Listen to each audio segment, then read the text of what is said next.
Good Tuesday morning. My name is Anna Palmer. I'm co-author of the Politico Playbook. I'm joined by Jake Sherman, who also co-authors Playbook with me. And welcome to a special edition of the Playbook interview. Joining us today is Alex Lasry, Senior Vice President for the Milwaukee Bucks. He also chaired the Democratic Convention in Wisconsin before it was scaled back. He's previously worked in Democratic politics, and his family owns the Bucks. And for a Connecticut kid like me, Vin Baker is an absolute legend, a native of Old Saybrook, Connecticut, where he doesn't remember this, but in the summer of 1998, I met him at the Old Saybrook bowling lanes. Baker went to the University of Hartford and had a 13-year career in the NBA, mostly with the Bucks and the Seattle Supersonics. He's a four-time NBA All-Star and an Olympic gold medalist. That's quite the resume. And he's currently an assistant coach with the Bucks. And we have a little bit of news. This makes it a very timely conversation. The President of the United States moments ago has tweeted, "People are tired of watching the highly political NBA. Basketball ratings are way down and they won't be coming back. I hope football and baseball are watching and learning because the same thing will be happening to them. Stand tall for our country and our flag." So that's the backdrop with which we have this conversation. You can join the conversation by tweeting questions to @Politico. Okay, we're going to get started right now. So when Jacob Blake was killed, the Milwaukee Bucks decided to protest, and what really set the stage for a large-scale protest across sports. And I'm going to go to you first, Coach. Take us inside the locker room and tell us how the players reacted and what the conversation was like among the players that you coach and that you're so close to. Well, the conversation was obviously highly emotional, and it didn't just start in the locker room. It actually started. I got a call from George Hill that morning of the game, and we met for breakfast prior to going over to the arena, and it was highly emotional, as you could probably imagine, and the compassion that he expressed to me and talked to me about what had happened. And, you know, he had talked to his teammates and the rest of the coaching staff. And so it was really obviously impromptu. Once we got to the locker room, guys were trying to prepare for the game. But the emotions of what had happened in Wisconsin, you know, our backyard and our home state, was really overwhelming. And you know, the conversation started to happen amongst the players and then amongst the staff, and the compassion was so high and the emotions were so high, and we just decided to make the decision that the best move for us was to stay in the locker room and use our platform to bring attention to what had happened in Wisconsin and certainly all across our country. With the injustices that have happened. And so that's how the conversation went. It wasn't an easy decision for us as a team, but certainly our human compassion and what we felt for our state and what had happened in Kenosha was overwhelming. And so we decided to make that decision to not play that game. Alex, talk a little bit about how the management reacted. What were the conversations with the league like? Yeah, for us, it was, full support. I think, it was something that we didn't know was happening. I mean, as Vin said, it was pretty impromptu, but once we saw that it was going on, it was full support for the players. This happened in our backyard. And, as Vin said, it was highly emotional. I think, you can tell that there was also this feeling of like, well, I'm also not at home with my family. I can't even imagine what that would be like. Kind of how scary and unsettling that would be. And I think, as George said, there was just a lot of people just fed up and kind of tired of the injustices that are going on and, trying to figure out what can I do and how can I shine a light and make a difference. And, for us, we've always been fully supportive of our guys. And, we've, felt this before, with what happened with Sterling Brown in Milwaukee. So this is something that, we've as an organization tried to, really take seriously and try to help create some meaningful change. And, for us, it's about supporting our players and making sure that they know that we're always behind them. NBA is in a unique position. It's a mostly black league with mostly white ownership. I wonder if you can take us through the dynamics that presents, particularly in situations like this. You know, I think the way I kind of look at it is, you know, these are things that are there's right and wrong, and you know, these injustices that are happening around the country, it just falls on the side of wrong.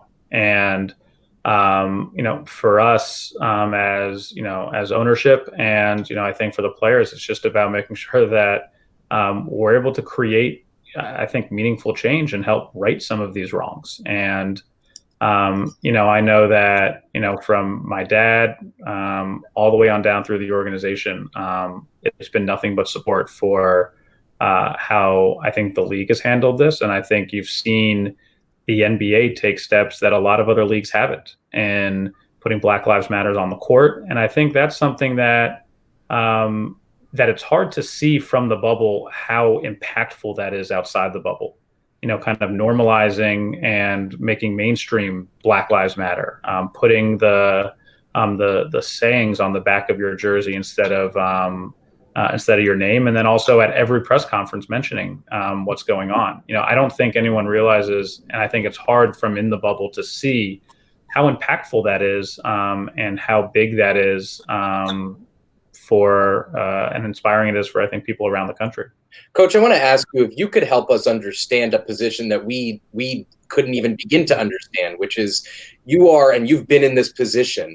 So you're unique, and you're a mentor to a lot of these players and a coach to a lot of these players. I mean, a lot of these guys are young men who have obviously are incredibly talented and have come into, in many cases, immense wealth. And they are being asked or not being asked, they feel an incumbent upon themselves and are in the position to make these very bold political statements and have the platform to make these very bold political statements at a relatively young age and in a very unique position. I wonder if you could help us understand that and help us understand the dynamics that presents for somebody who's kind of just making their way in the world. I mean, it's tough for anybody to understand who has a first job, just who's the immense kind of platform and responsibility that comes along with that.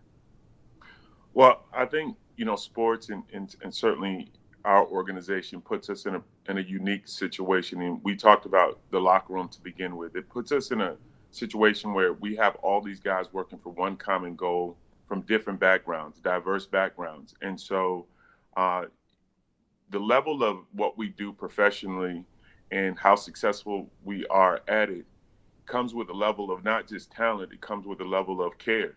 You have to care for the people in the locker room. You have to care for the coaching staff. You have to care for the entire organization. And so that level of care doesn't stop or begin with wins and losses. And so when we made the decision as a team and as an organization, the political ramifications we were going to be concerned with after. We had to talk to the people we needed to talk to and educate ourselves after. The decision came from just humanity and compassion for humanity. And the level of care that the Bucks have in that locker room, from coaching staff to players, again, from different backgrounds, it was overwhelming. And so the decision in some ways was easy. It was like we make this decision from our heart, and then we educate ourselves through our organization, through Alex, through Mark, through our ownership, through the higher ups in our organization to help us to find the resources and the people we need to speak to that can have impact on the decision that we decided to make. So it all started from compassion and a level of care, which I think everybody should have. And that's where it started for us. And now we've obviously, brought attention and with our platform. And now we hope to continue to educate ourselves and continue to move the needle that everyone will have this compassion throughout the world and certainly throughout our country and certainly in Milwaukee and Wisconsin. Could I just add one more thing? I want to get you to react to this. Jared Kushner, who's the president's son-in-law and top advisor, was on a similar interview with us last week and said, well, it's nice that the NBA players can do this because they could afford to take the night off. I wonder what your reaction is to that. Well, I obviously, I think there's a level of insensitive, and it's a level of, there's no sensitivity there. I don't obviously agree with the comment. There's a level of ignorance there. This wasn't about us affording to be able to take the night off. Again, this was about us, seeing an egregious act, yet another egregious act in our country and in our own backyard. And it hit us in a place where it should hit everyone, not just the Milwaukee Bucks, not just our players and our staff and our organization, but everyone should have been angry about what we saw. And, it was a basketball game, and we decided to not play a basketball game. And so this had nothing to do with financial ramifications or what we were thinking about that was in our accounts, or not even what was at stake. I mean, this is the NBA playoffs, which is we obviously have a level of care about what we are doing here in Orlando, and we want to be successful. So it wasn't an easy decision for us at all. Again, it came from the heart. It was compassion for a fellow brother, a fellow family, and I would say we would do it again if we had the opportunity, and if that situation came again. And hopefully it doesn't. Hopefully we've made a statement, and hopefully we can get some changes from what we did, the act that we did. I hope that we find ourselves on the right side of history. Alex, Jared told us that he planned on reaching out to LeBron. Have you heard of, or have you had any interaction with this White House in terms of these kind of the Black Lives Matter, what the league is doing with it, what maybe the leadership from the White House needs to be? Has there been any kind of coordination or discussion happening? No, from my out, the White House hasn't reached out to us. I think Kushner's comments are a little ironic coming from him, but as Vin said, this wasn't anyone taking a night off or, and then just going back to their hotel room being like, I don't want to, I just didn't want to play today.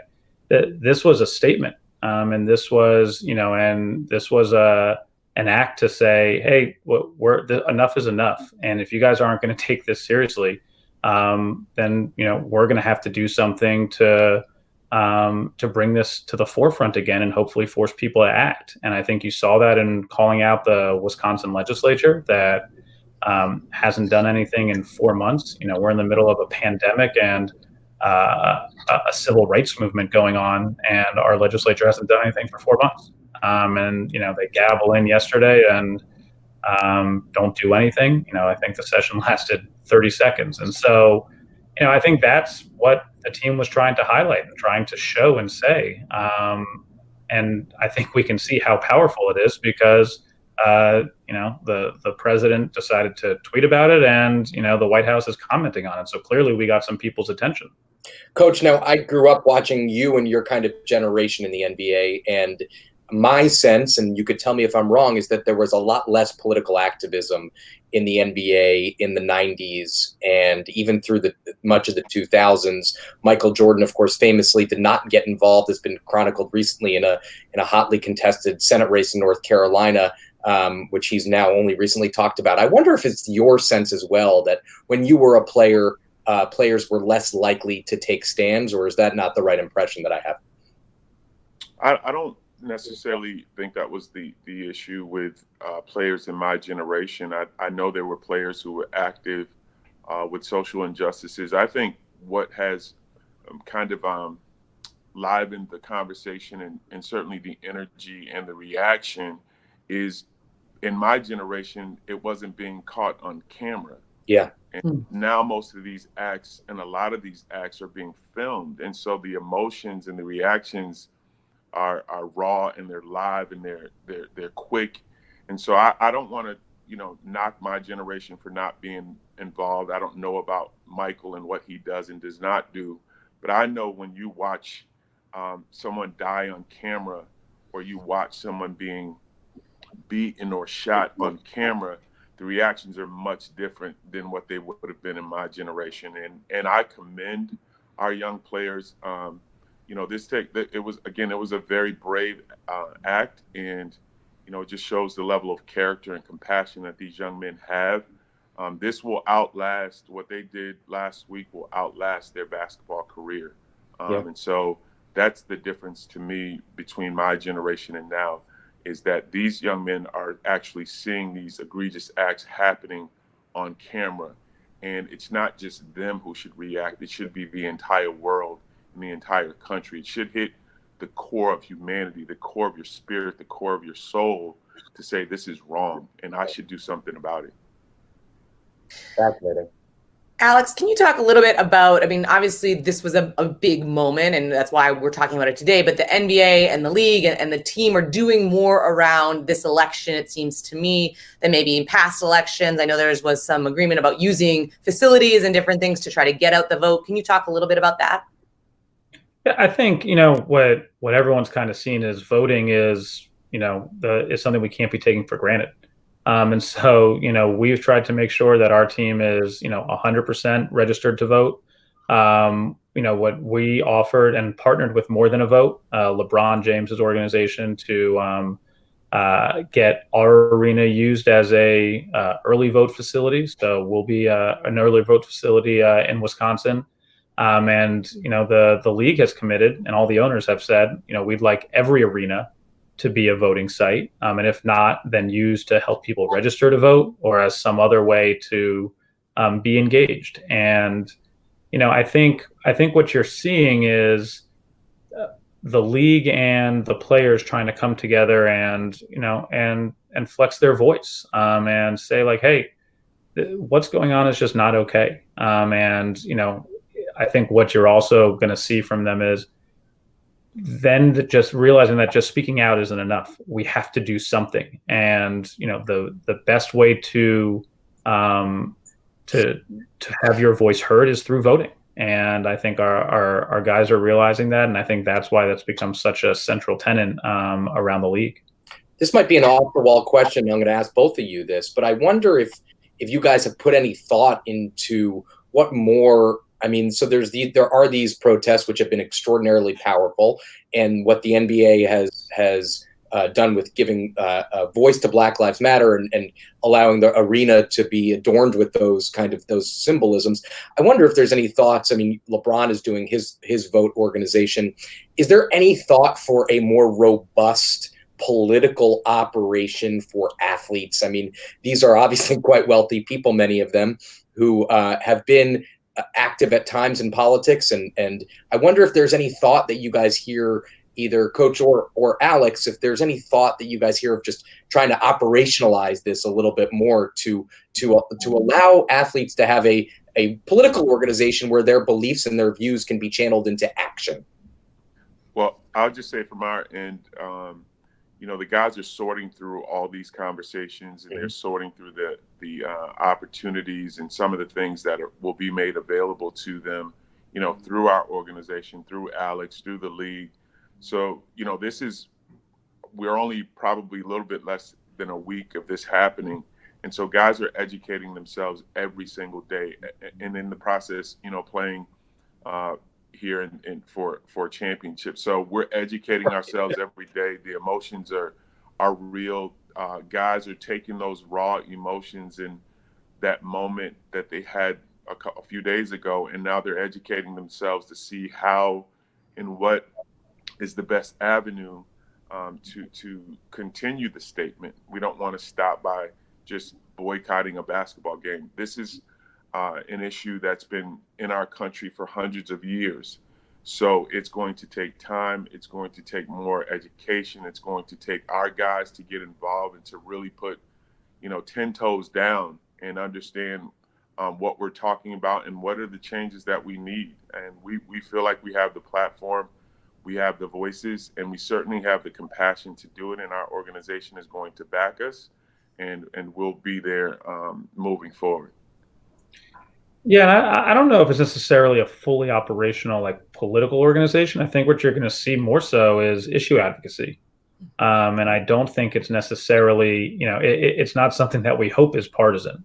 It's something that I think we hope is get behind criminal justice reform. Let's get behind racial and social justice. How can we fix some of the systemic issues that are happening, not just in Milwaukee, Wisconsin, but around the country? And so I don't think it's going to necessarily be, I think individual players, can assert their right to be as active with which party or candidate that they want. But I think organizationally and league-wide, I think what you're going to see, and I think you have seen so far, it's going to be more issue advocacy and more getting involved in, issues of racial and social justice. And I think, Doc Rivers said it best. He wants to just be able to be a coach. He would love to just be able to be a coach, but unfortunately, the people whose jobs it is to help solve a lot of these problems aren't doing it. And so, I think there's a feeling of a little bit more of a responsibility for our guys who have this big platform to shine a light on it and try to, put some pressure on people to get some stuff done. All right, we're quickly running out of time, but our audience is clearly a lot of Washington insiders, the White House, Congress, a lot of the people that could potentially do something. Is there any ask you have that government should be doing, needs to be doing in the wake of these awful killings and the need that you guys have seen to stand up and try to really shine a light on this? Yeah. I mean, first off, I would say passing the George Floyd bill would be a good start. I think having a president not inflaming tensions and pouring more gas on the fire, and someone who actually would be a calming and uniting force, and someone I'd be great to have people who understand, like, hey, there is a problem here, and what can we do to fix it? And I think that is something that, again, that's what the players and I think everyone around the league is calling for, is just, hey, can we see some sort of action? Like, we don't need any more task forces or commissions or anything on these issues. The policy solutions are out there. There are bills out there that are waiting to be passed and debated. And, as I said, the Kushner, hits our guys for, boycotting one game, and, the people in Washington aren't really showing up for work for any of their days. So imagine how that would be if the NBA just decided not to show up to work. So I think that, to me, is what I think everyone's calling for, which is, guys, there's a problem here, and it'd be great if you guys would get together and do your jobs. That's what you were elected for. And if not, our guys are going to speak out. And I think as citizens, they have every right to do so.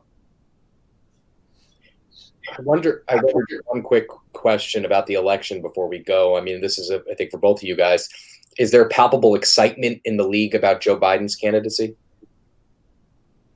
I think so. But I also don't know. I mean, I'm not going to presume to talk about who players are, thinking about voting for. I haven't really spoken to, anyone about individual candidates or anything like that. And I'll let them make those, decisions on who they're going to vote for. But I think what they care about is, who's going to act on these issues.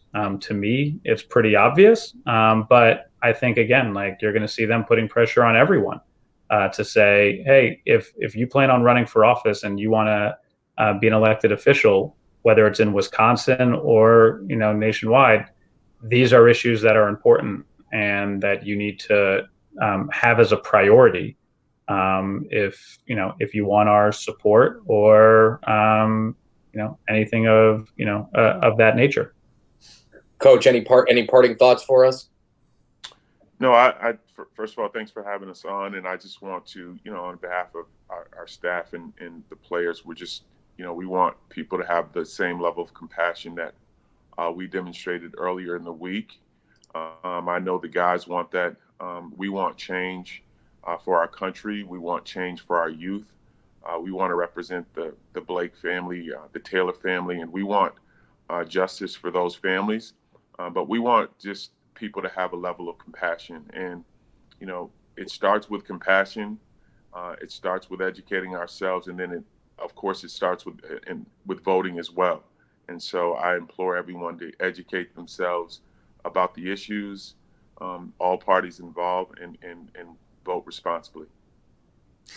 All right. Well, thank you to both Alex and Vin for joining us this morning for an important conversation. And thanks to all of you for tuning in to the latest Playbook interview. We will be back in a few weeks with our next one. So stay tuned on details for that. Stay safe and healthy and have a great day.